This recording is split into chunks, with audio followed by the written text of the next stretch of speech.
अब समझ नहीं आता कहाँ जाना है। एक तरफ खामोश जिंदगी है और दूसरी तरफ मतलबी जब। हेलो दोस्तों, कैसे हो आप लोग। उम्मीद करता हूँ आप लोग बिल्कुल सही होंगे और अपनी पढ़ाई रेगुलरली कर रहे होंगे। दोस्तों, जैसे कि मैंने आपको बताया था कि हम टाइम एंड वर्क के सभी क्वेश्चनों को क्वेश्चन टाइप नंबर के हिसाब से करेंगे। दोस्तों, इस तरह से आज मैं आ चुका हूँ अपने क्वेश्चन टाइप नंबर 7 पर। दोस्तों, ये हमारा क्वेश्चन का प्रकार 7वां है। इसमें दोस्तों मजदूरी का बंटवारा करना होगा। दोस्तों, ये हमारे मजदूरी के बंटवारे वाले क्वेश्चन हैं। दोस्तों, देखते हैं इन प्रश्नों को कैसे करते हैं। इसमें बेटा मैंने एक ये रूल दिखाया है। ये रूल हमें इस टाइप के क्वेश्चनों में फॉलो करना होगा। बेटा रूल है बेटा, ये लिखा है नोट में कि इस प्रकार के प्रश्नों में मजदूरी का बंटवारा उनकी क्षमता के अनुपात से बांटा जाता है। बेटा, हमें मजदूरी बांटनी होगी तो हमें उनके क्षमता आती है, उसी को रेशियो बनाकर उनकी मजदूरी का हमें वितरण करना है। हमारा टाइप ए का कॉन्सेप्ट वही है बेटा जो हम रेगुलरली करते चले आ रहे हैं। देखते हैं कैसे करेंगे। ये 3 लोग हैं बेटा। इसमें पी, क्यू तथा आर किसी कार्य को क्रमशः 6 दिन, 9 दिन तथा 18 दिन में पूरा कर सकते हैं। अतः तीनों ने मिलकर एक काम का 720 रुपये का ठेका लिया था। तब क्यू की मजदूरी क्या होगी। दोस्तों, तो क्या करना है। दोस्तों, सबसे पहले हम लिखेंगे पी। यहाँ लिखता हूँ बेटा मैं अपना पी। पी किसी काम को करता है बेटा 6 दिन में। और दूसरा व्यक्ति अपना क्यू। क्यू को लिखूंगा बेटा मैं इस पी के नीचे। ये है अपना क्यू। ये बेटा उसी काम को अकेला कर सकता है 9 दिन में। तीसरा व्यक्ति है बेटा अपना आर। ये लिख दिया हमने आर। आर है बेटा उस काम को कर सकता है अकेला 18 दिन में। अब कुछ नहीं करना है बेटा, जो हम करते आ रहे हैं वही करना है। इस पूरे चैप्टर में बेटा हमने सिर्फ 2 ही काम किए हैं। कुल वर्क निकालना है और दूसरा काम है बेटा अपना क्षमता निकालना। जब मैं इनका कुल वर्क निकालूंगा बेटा तो मुझे इन संख्याओं का एलसीएम लेना होगा। एलसीएम के लिए बेटा क्या करते हैं मैं आपको बता चुका हूँ। अगर आपने इस चैप्टर के रूल्सों को नहीं पढ़ा है तो आप मेरे फर्स्ट वीडियो को जा कर के देख लें कि एलसीएम कैसे लेते हैं और क्षमता कैसे निकालते हैं और कुल वर्क कैसे निकालते हैं। तो इस चैप्टर में बेटा एलसीएम जब हम लेंगे वही हमारा कुल वर्क होता है। अब मुझे कुल वर्क निकालने के लिए बेटा इन संख्याओं का एलसीएम लेना है। एलसीएम के लिए बेटा मैं 18, 9 और 6 में सबसे बड़ी संख्या देखूंगा कौन सी है। सॉरी। तो सबसे बड़ी संख्या है बेटा अपनी 18। जब मैं 18 में 6 का भाग दूंगा तो चला जाएगा, 9 का दूंगा तो चला जाएगा, 18 का दूंगा तो चला जाएगा। इस प्रकार बेटा मेरा एलसीएम हो जाएगा यहाँ पे 18। ये बेटा एलसीएम और यही है बेटा हमारा कुल वर्क। क्या है बेटा? कुल वर्क। ये है बेटा हमारा कुल वर्क। जब मेरे पास कुल वर्क आ गया, अब निकालना होगा बेटा मुझे इनकी क्षमता। क्षमता के लिए क्या करेंगे बेटा, इनके 3 लाइन खींचूंगा जो इनके लिए ही प्रयुक्त होंगी। अब पी की क्षमता के लिए मैं 6 का भाग दूंगा 18 में, तो 6 तिया 18। क्यू के लिए 9 का दूंगा, 9 दूनी 18। आर के लिए 18 का दूंगा 18 में, तो ये जाएगा बेटा 1 बार। अब हम कह सकते हैं बेटा इनके क्षमता आएगी 3, 2 और 1। इनकी क्षमता आएगी बेटा 3, 2, 1। अब एक बात ध्यान रखना बेटा, हम मैथ के अंदर जो हमारी क्षमता आई है ये हमारी इनके पैसों यानी जो रुपये हैं वही रुपयों का अनुपात है बेटा। ये क्या है बेटा? ये उनकी मजदूरी के जो रुपये मिले हैं उनके ही अनुपात हैं बेटा ये। तो अब ये अनुपात वे संख्या होती हैं बेटा जो कट पिट करके आती हैं और अंत में कैसे रूप में आ जाती हैं, वहाँ से आगे नहीं कटती हैं, उसी वो अंतिम रूप को हम अनुपात कहते हैं। तो ये 3 है बेटा, ये 2 है बेटा, ये 1 है। तो ये उनके रुपये हैं बेटा। 720 में से जो रुपये मिले हैं वो हमें इतने मिले हैं, 3 मिले हैं, क्यू के लिए 2 मिले हैं, आर के लिए 1 मिले हैं। पर लेकिन बेटा ये कट पिट के उसने हमें ये रूप बताया है, पर ये नहीं पता है कि एक्चुअल में ये कितने हैं। तो उन्हें वास्तविक मानने के लिए बेटा मैं इनके बाद में एक्स लिख लूँगा। यहाँ लिखता हूँ बेटा मैं लिख लूँ यहाँ तीनों के रुपयों का रेशियो कितना है। तो तीनों के रुपये, तीनों की मजदूरी, तीनों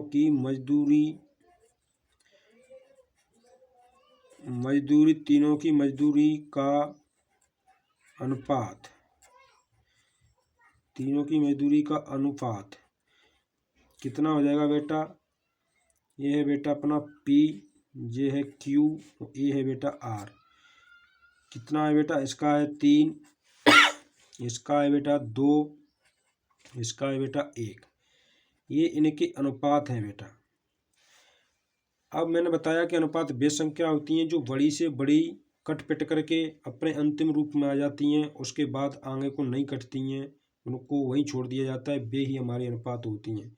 तो ये अनुपात हैं बेटा वैसे, पर एक्चुअल में किसके अनुपात है? ये इनके रुपयों की जो मजदूरी मिली थी उनके अनुपात है बेटा। तो मैं इनके बाद एक एक्स मान लेता हूँ, इससे क्लियर हो जाएगी। इतनी रुपये इसको मिले होंगे 3x, इसको मिले हैं बेटा 2x, इसके लिए मिले हैं बेटा 1x। ये x बेटा मैंने इसलिए माना है कि पता नहीं ये संख्या वास्तव में कितनी थी जो कट पिट करके यहाँ आई हैं, पर अब मैं मान लेता हूँ इसकी 3x है, इसकी 2x है, इसका 1x है। अब क्या करना है? कुल धन इतना है, तो ये भी धन हो गया इनका और ये भी धन हो गया बेटा। तो दोनों तरफ धन, कुल धन कर दूंगा बेटा मैं। तो यहाँ लिख दूं बेटा दोनों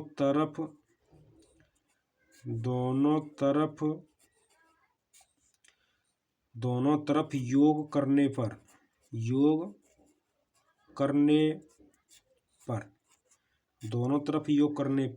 इसका भी योग करूंगा बेटा मैं इस तरफ। तो 3x plus 2x plus 1x बराबर कितना है बेटा? 720। ये बेटा जो आया है ये इनके धन का ही रेशियो है। अगर मैं इसको जोड़ता हूँ तो 720 ही बैठेगा इनका, इनको जोड़ूँ तो ये कुल 720 ही है। तो अब मैं इनको जोड़ता हूँ बेटा, 3 2 5 1 6, तो ये आएगी बेटा 6x बराबर 720। अब x का मान निकालेंगे बेटा तो ये 6 बटे में पहुंच जाएगी। तो या फिर मैं इसको यहीं पर काट देता हूँ बेटा। तो x बराबर कितनी आ जाती है अपनी वैल्यू? 6 एकन 6, 6 दूनी 12, 120। अब x की वैल्यू बेटा 120 आ गई। अब बस हमें x की वैल्यू रखकर गुणा करना है। तो P यह है बेटा P, यह है Q और यहाँ है बेटा R। तो इसकी है 3 इंटू 120, ये है बेटा 2 इंटू 120, ये है बेटा 1 इंटू 120। इसका होगा बेटा 120 रुपया, 120 रुपया।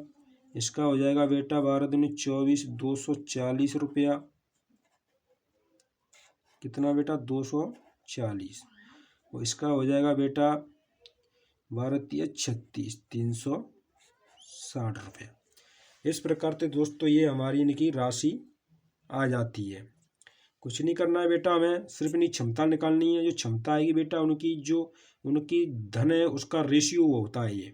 इनको यहाँ रेशियो मान लिया जाता है।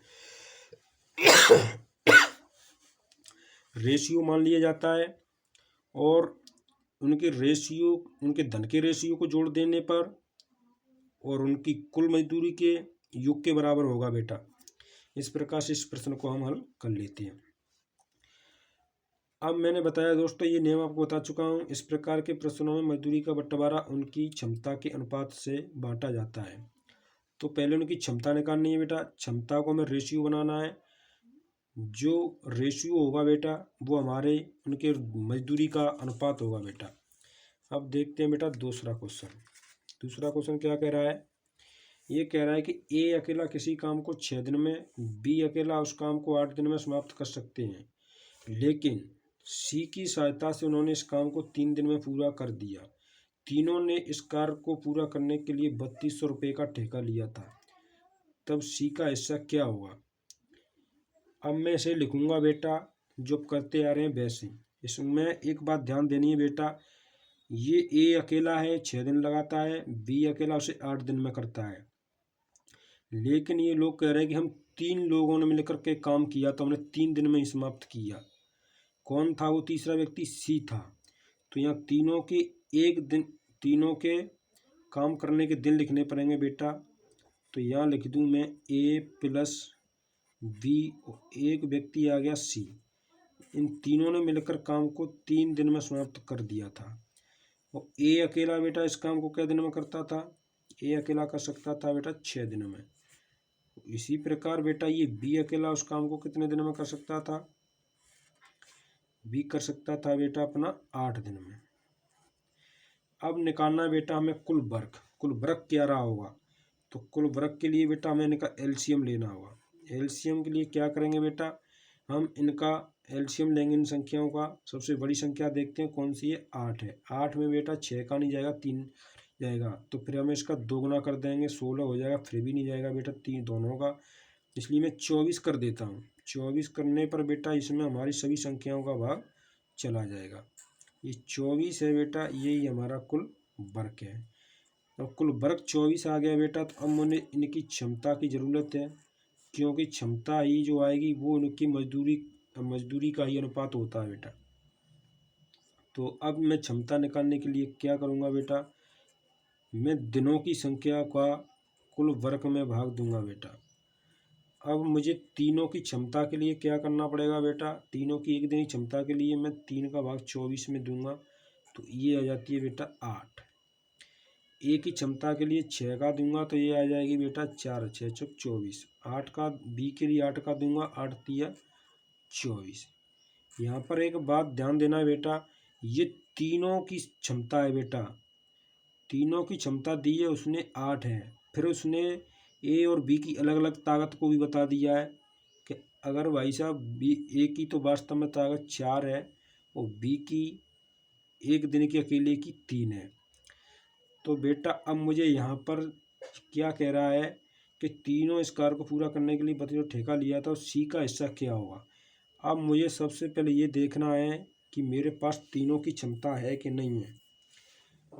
अब मैं देखूं तो मेरे पास ए की क्षमता भी है, बी की भी है, सी की नहीं है बेटा। तो सी के लिए मैं क्या करूँगा, सी के लिए बेटा मैं देखूँगा इन तीनों की क्षमता में है, मिली हुई है सी की। तो मैं ए प्लस बी की क्षमता ये दी गई है, इसको इसमें से घटा दूंगा तो शेष रह जाएगी वो उसकी होगी। क्यों घटाऊंगा? क्योंकि उसने बता दिया है कि भाई साहब तीनों की तो इतनी है पर उनकी अलग अलग इतनी है दोनों की, ए और बी की। तो 4 और 3 कितनी हो जाती है बेटा, टोटल इनकी एक दिन की क्षमता 7 हो जाती है, 7 हो जाती है। तो अब सी की क्षमता के लिए बेटा तीनों में से मैं 7 को घटा दूंगा, तो सी की क्षमता क्या होगी बेटा, सी की क्षमता होगी 8 माइनस 7 बराबर 1। ये इसकी क्षमता होगी बेटा एक दिन की। अब मेरे पास बेटा तीनों की क्षमता आ गई। एक दिन की क्षमता 1 है, तो अब मैं लिख दूंगा बेटा सी की क्षमता। तो सी की क्षमता भी आएगी हमारे पास 1। अब करना क्या है बेटा, अब हम मजदूरी का बंटवारा कर देंगे। अब इसकी मजदूरी है बेटा ए, बी और सी। इसकी मजदूरी है बेटा 4, इसकी मजदूरी है बेटा 3 और इसकी है बेटा 1। ये मजदूरी है पर ये काट पीट के आई हुई है, इस कारण ये इसको मैं रेशियो बना देता हूँ दोस्तों।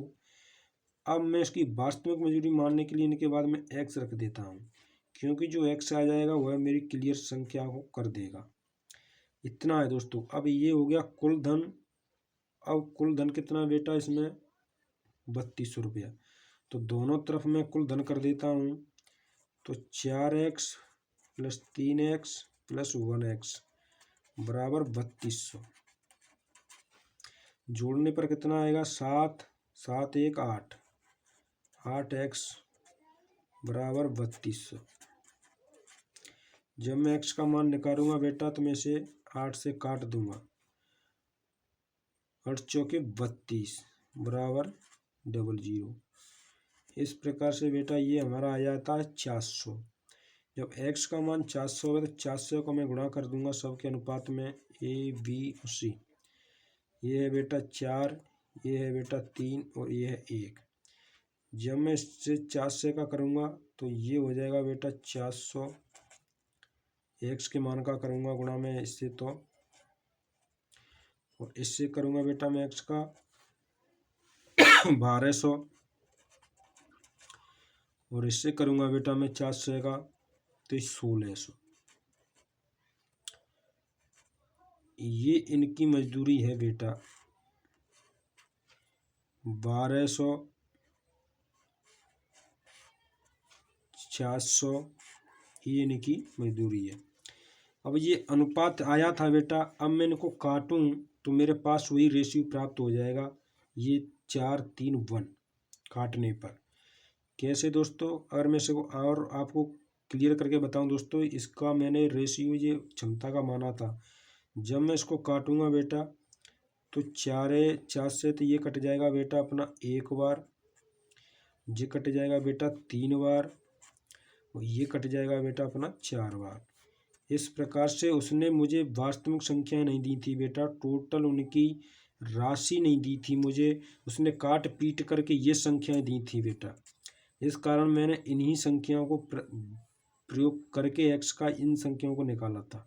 इस प्रकार बेटा ये हमारी मजदूरी आ जाती है, और अगर उनकी मजदूरी को काट दिया जाए, अनुपात बनाया जाए, तो काट पीट करके ये मजदूरी का अनुपात ये आ जाता है बेटा। इस प्रकार से इस प्रश्नों को हल करते हैं। थैंक यू, गुड वॉचिंग के लिए दोस्तों। मिलते हैं आपको अगले वीडियो